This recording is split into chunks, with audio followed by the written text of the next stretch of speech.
Meus irmãos, a paz do Senhor, hoje nós iremos estudar a lição de número 13, que tem como título A Trindade Santa e a Igreja de Cristo.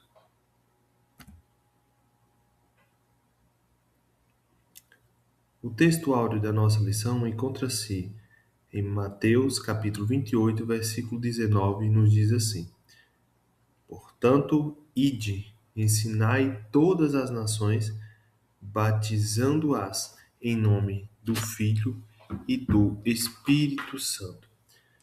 Então, nós vemos aqui logo de início que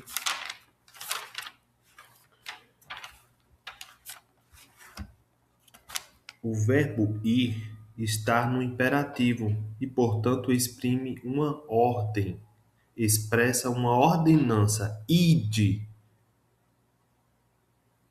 por todo o mundo, ensinai todas as nações, batizando-as em nome do Pai e do Filho e do Espírito Santo. Então, nós vemos aqui de maneira clara duas ordenanças. A primeira ordenança é a proclamadora, ou seja, é aquela que proclama, é aquela que anuncia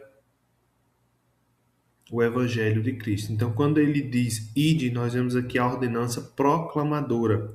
Nós temos também a ordenança educacional, que é quando ele diz ensinai todas as nações. A verdade prática nos diz assim: a eleição da igreja é uma obra conjunto da Trindade. O Pai elege, o Filho redime e o Espírito Santo santifica, sustentando a fé e a missão da igreja no mundo. Então, nós observamos aqui a palavra eleição. A gente precisa entender que a eleição é um ato soberano de Deus em graça. Ou seja, nós observamos que em 1 Pedro, capítulo 1, versículo 2, nós observamos que a salvação é fruto do plano eterno do Pai por meio da sua presciência. E nós observamos também em Efésios 1 e 4 que Deus nos escolheu em Cristo desde a eternidade com o propósito de uma vida santa. Então, essa eleição não foi algo que aconteceu a partir do momento que a nação santa ou que a nação eleita o rejeitou. Porque lá em João 1 e 11 nos diz assim: ele veio para o que era seu, mas os seus não receberam. Então, alguns acreditam que essa eleição ela iniciou a partir do momento que a nação santa rejeitou Cristo, e aí nós tivemos a oportunidade de ser feito filho de Deus, que isso de fato aconteceu. Só que é importante mencionar que essa eleição não aconteceu a partir desse momento, mas que essa eleição ela é fruta do plano eterno do Pai, por meio de sua presciência. E o que isso significa? Se é fruto do plano eterno, se é um plano eterno, é algo que existe desde a eternidade, ou seja, é um plano que existe desde sempre. Olha o que nos diz Efésios 1 e 4. Deus nos escolheu em Cristo desde a eternidade com o propósito de uma vida santa. Então, nós observamos que essa eleição foi algo que aconteceu desde a eternidade e com o propósito de uma vida santa. Segundo Timóteo, capítulo 1 e versículo 9, também corrobora com essa ideia, quando ele nos diz assim: que nos salvou e nos chamou com uma santa vocação, não em virtude das nossas obras. E por isso que eu falei no início que o ato soberano de Deus, que eleição, nós fomos eleitos através de um ato soberano de Deus em graça. E por que em graça? Porque não foi através das nossas virtudes ou das virtudes da nossa obra, mas foi por causa da própria determinação e graça. Então, essa graça nos foi dada em Cristo Jesus desde os tempos eternos. Então, observe que essa parte final fala aqui que essa graça nos foi dada desde os tempos eternos.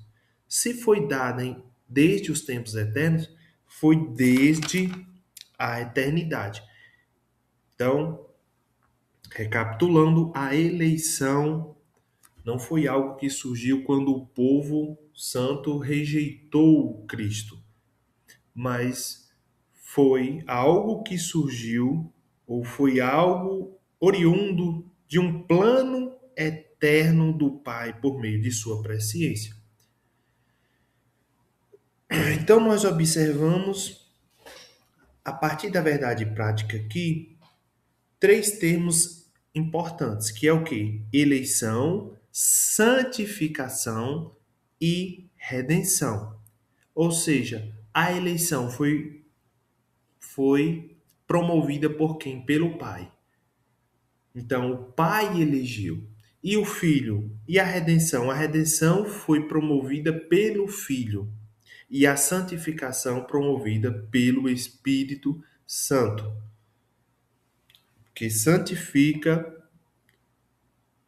a igreja e, portanto, sustenta a fé e a missão da igreja no mundo.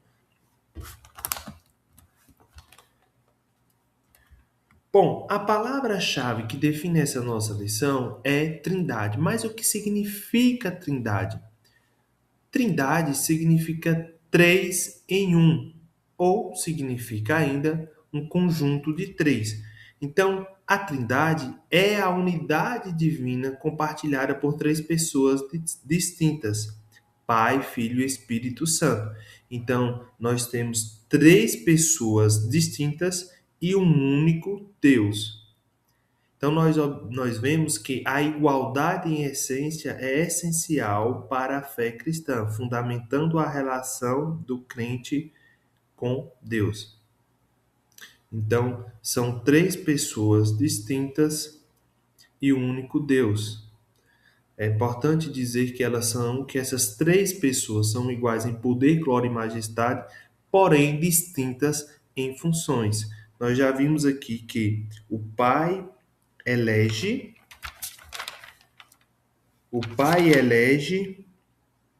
o Filho redime e o Espírito Santo santifica.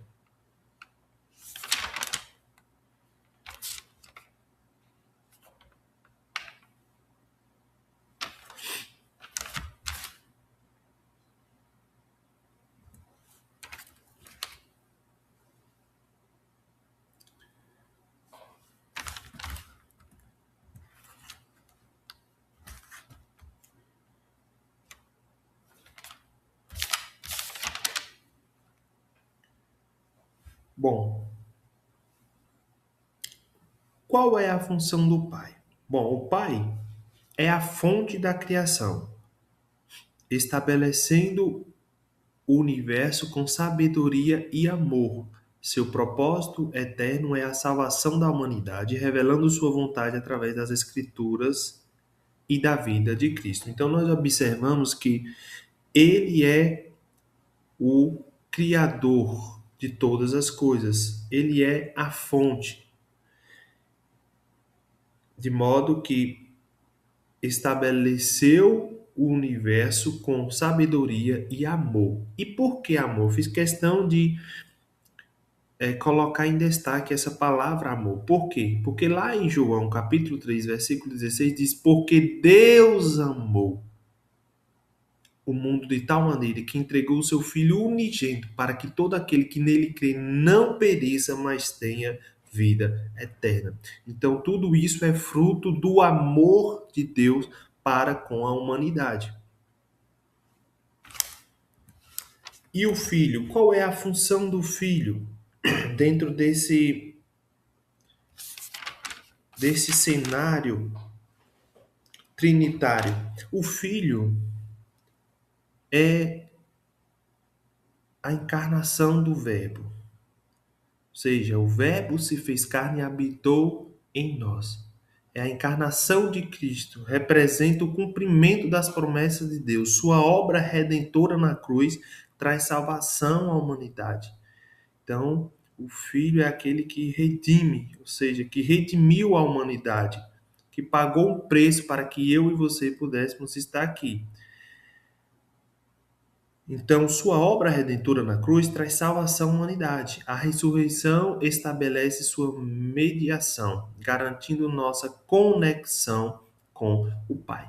Então, nós vemos que o Filho redime. Lá em Efésios 5:25, nos diz assim: Maridos, ame cada um a sua mulher, assim como Cristo amou a igreja e entregou-se por ela.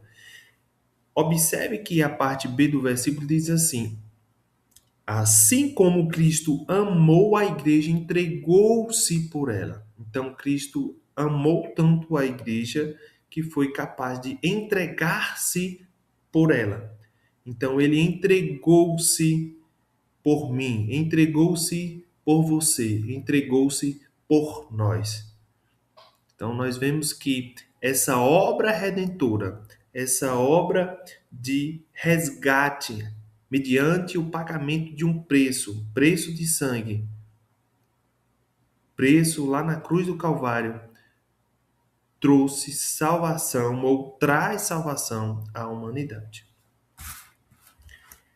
E o Espírito Santo? Bem, o Espírito Santo desempenha um papel crucial na regeneração dos crentes, convencendo-os do pecado e trazendo consolação. Ele também capacita a igreja e santifica cada membro, promovendo o crescimento espiritual e união. Nós vemos aqui que em Efésios, capítulo 4, do 4 a 6,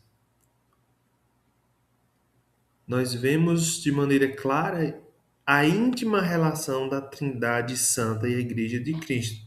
Vamos fazer a leitura para nós compreendermos melhor.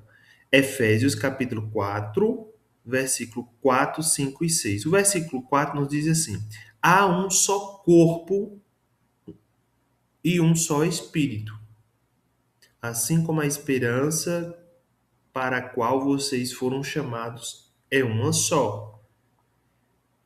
O 5. Há um só Senhor, uma só fé, um só batismo. Um só Deus e Pai de todos, que é sobre todos, por meio de todos, em todos. Então, nós vemos aqui no versículo 4 que há um só corpo. Então, isso aqui refere-se à igreja, porque o corpo de Cristo é quem é a igreja. Então, quando ele fala há um só corpo, nós estamos falando de igreja. Um só Espírito, nós estamos falando do Espírito Santo. E no versículo 5, quando ele fala um só Senhor, nós estamos falando do Filho, Jesus Cristo. E no versículo 6 ele fala um só Deus. Aqui é o Pai de todos. Então, portanto, a Trindade ela atua em favor da igreja com graça, amor e comunhão permanente. E vemos isso de maneira nítida na bênção apostólica. Então, a bênção apostólica diz assim, que a graça do Senhor Jesus Cristo e o amor de Deus, nosso Pai, e a comunhão e consolação do Espírito Santo sejam com todos vós. 2 Coríntios 13, 13. Então, nós vemos aqui a presença ativa do Pai, do Filho e do Espírito Santo. Então, de maneira bem nítida e clara, aqui a gente consegue identificar essa ação trinitária do Pai, do Filho e do Espírito Santo, atuando em favor da igreja com graça, amor e comunhão.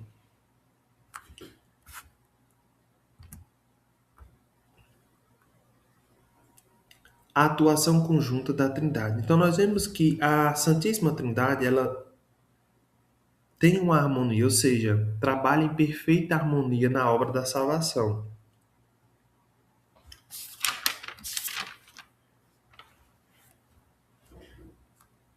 O Pai, o Filho e o Espírito Santo, o Pai, o Filho e o Espírito Santo unidos. Então nós vemos que o Pai elege, o Filho redime e o Espírito Santo santifica.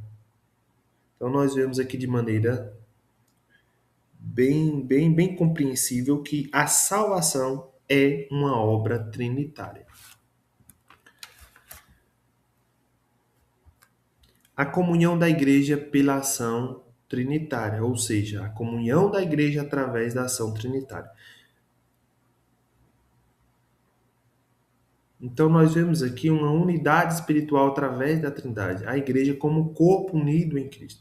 Então, a comunhão da igreja é uma manifestação poderosa da ação trinitária. Quando falamos da igreja como um corpo unido em Cristo, estamos destacando a importância de cada membro e como todos nós, trabalhando juntos, refletimos a unidade espiritual que a Trindade exemplifica. Então, quando a gente fala de corpo, nós podemos entender que o corpo ele é composto por vários membros. E cada membro do corpo ele tem uma função específica e vital, de modo que nós não podemos dizer que um é mais ou menos importante que o outro. Nós vemos que cada membro do nosso corpo ele tem uma função. E por mais que seja uma função aparentemente simples, ela é uma função importante para o nosso corpo. Então, bem assim também é trazendo para a esfera espiritual. Por mais que tenha, por exemplo, um irmãozinho que não tem uma formação acadêmica, que às vezes nem concluiu o ensino médio, mas que ainda assim ele tem uma grande contribuição para a igreja, tem uma grande contribuição para a unidade da igreja.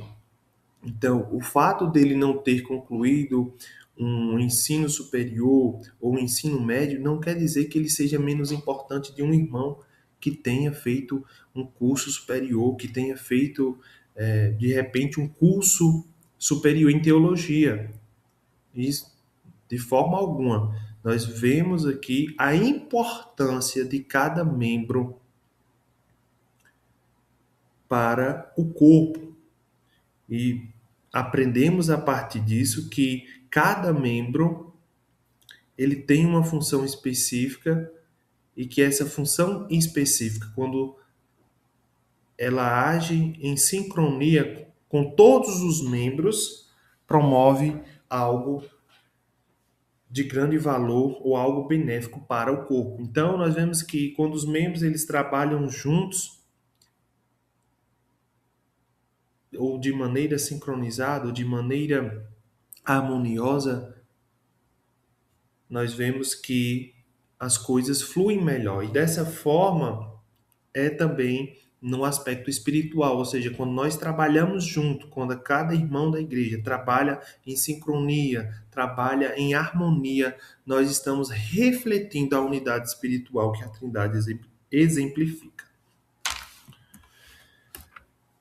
Missão. A missão da igreja é proclamar o evangelho a todas as nações, seguindo o mandado de Cristo. A Trindade atua em conjunto, de modo que o Pai envia, o Filho redime e o Espírito capacita. Então nós vemos que a missão da igreja é o quê? É evangelizar ou anunciar ou ainda proclamar o evangelho de Cristo. E proclamar o evangelho de Cristo a toda criatura nada mais é do que anunciar as boas novas, anunciar o evangelho de Cristo.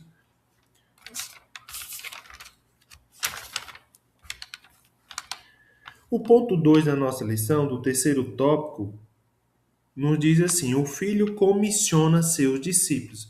E o que significa comissionar? Bom, comissionar é passar uma missão.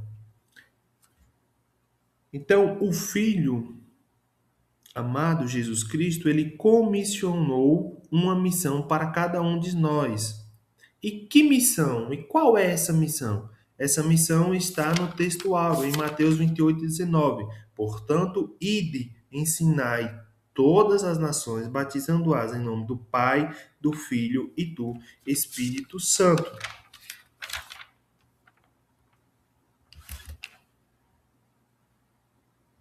E nós vemos aqui portanto, a missão da igreja, que é evangelizar, é proclamar, é disseminar a palavra do Senhor, é disseminar as boas novas por todas as nações.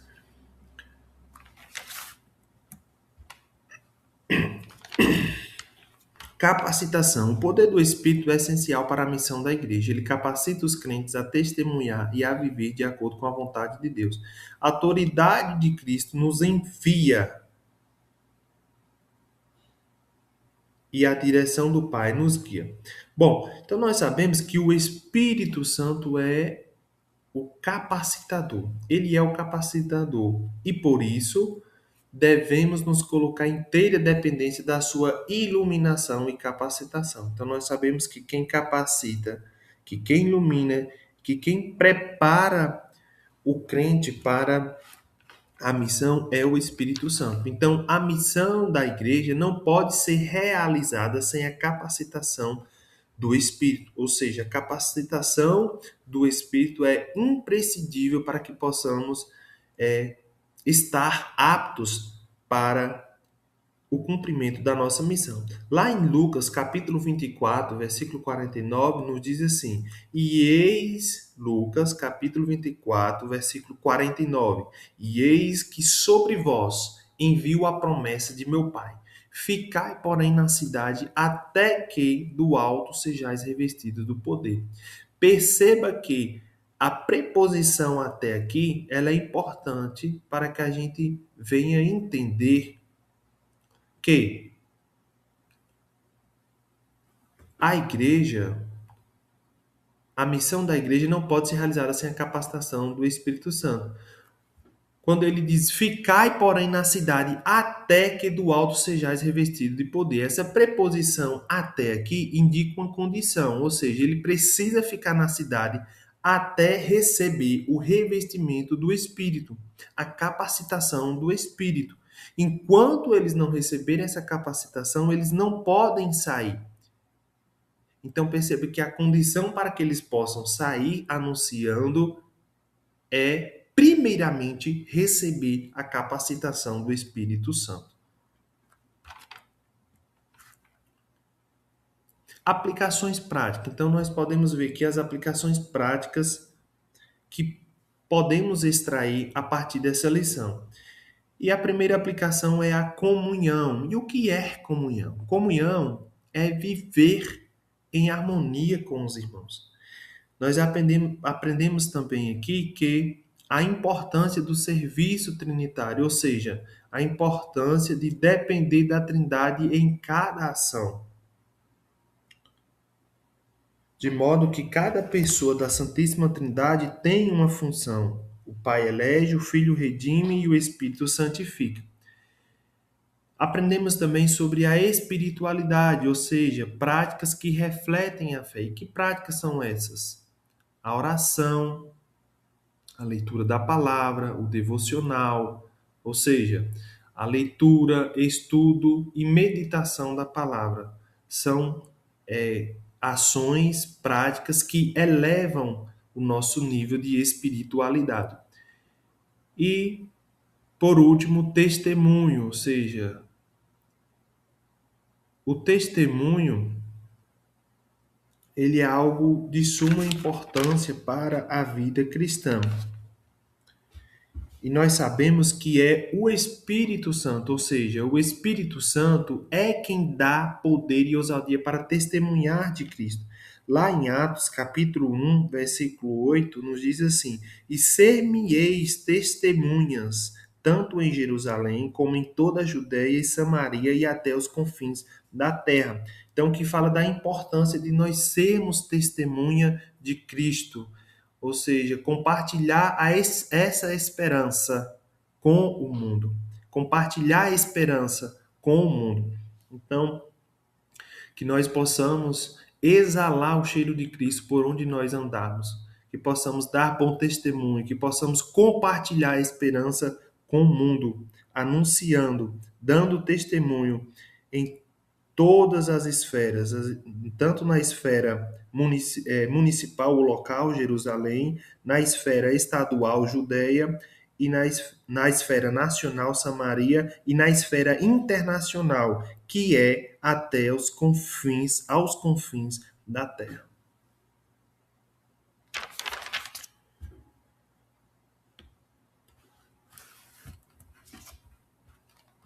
Conclusão. Bom, nós vemos aqui, a partir dessa lição de número 13, a importância da Trindade na vida cristã. Ou seja, a Trindade ela está presente em toda a história da salvação. Nós vemos também que a igreja não é fruto do acaso, mas é fruto de um plano eterno do Pai, realizado pelo Filho e aplicado pelo Espírito Santo. E nós vemos também a importância de viver em comunhão. Por quê? Porque viver em comunhão, quando nós vivemos em comunhão, nós estamos vivendo em unidade e cumprindo nossa missão em dependência do Espírito, em amor ao Pai e fidelidade a Cristo. Amém, irmãos? Assim, chegamos ao fim de mais uma aula e que Deus em Cristo Jesus vos abençoe.